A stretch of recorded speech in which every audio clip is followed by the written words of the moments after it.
Banana Girl here. Welcome to another episode. So I just woke up and I was thinking in bed about the whole raw food elitist thing. Are you a raw food elitist? Am I a raw food elitist? Well, I'm going to talk about that more today. When I found this lifestyle over 7 years ago, I was super excited. I was like, this is a lifestyle that's going to get me lean, fit and healthy. I am going to feel amazing, and that is true for the most part. So I got really excited and went and got all the raw food books that I could find. And one in particular, Nature's First Law, had a mantra in there. Cooked food is poison. Cooked food is poison at the end of each chapter. So it became like a mantra in my head.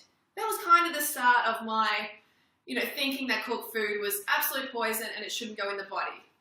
So I always looked at cooked carbohydrates as, if I eat them, they're going to damage my cells, they're really unhealthy for me, they're not good, they should never be in the body. And I started to really get that sort of mentality, that raw is law, as Doug would say.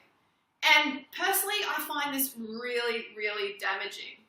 If we do not realize, as raw food educators, if we don't realize that a backup plan, a cooked carbohydrate backup plan, is essential to this movement, then we're being really irresponsible. We have to wake up. I mean, people like Doug and Christina and John and Don, they don't provide any backup plan.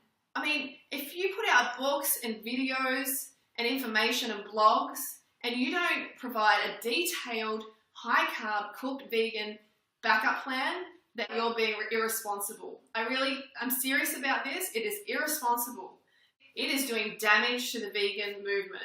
It really is, because people, I'm telling you, people come to this lifestyle from eating junk food, eating, a lot of rubbish, and they see this lifestyle as a bit of a fad, a bit of a cleanse. I'll do a 30-day challenge, I'll do a 30-day cleanse, and see how I go. They're really excited and everything like that, and that's fantastic.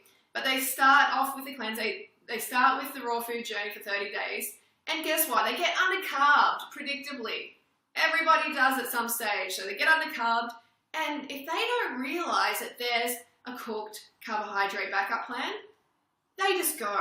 They leave the movement as quick as they came, because they don't realize, they don't understand the body. They don't understand that the body needs carbohydrates, needs glucose, whether it's fruit, whether it's raw carbohydrates or whether it's cooked carbohydrates. The body just really needs to get it in. The brain needs to get it in. So they just leave.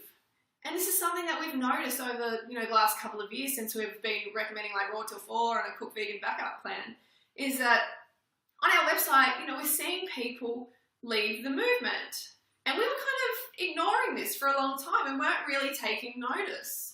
And people had more of a chance to stay on the lifestyle with our recommendations, our calorie recommendations, but they're still eventually falling off because, not everyone's like Christina, who has a maid to cut up a fruit and make a juice, and not everyone lives in the tropics. That's really lucky. Not everyone lives in the tropics or can get the amount of fruit they need or the quality they need to stay on the lifestyle. Let's just be realistic. Sure, they can move, but most people aren't going to move, so we need to adapt to what works for the mainstream. We need to adapt. If we're not adapting, we're being irresponsible. It's not okay for only 5 people in the world at any one time to be thriving on this lifestyle, like long term.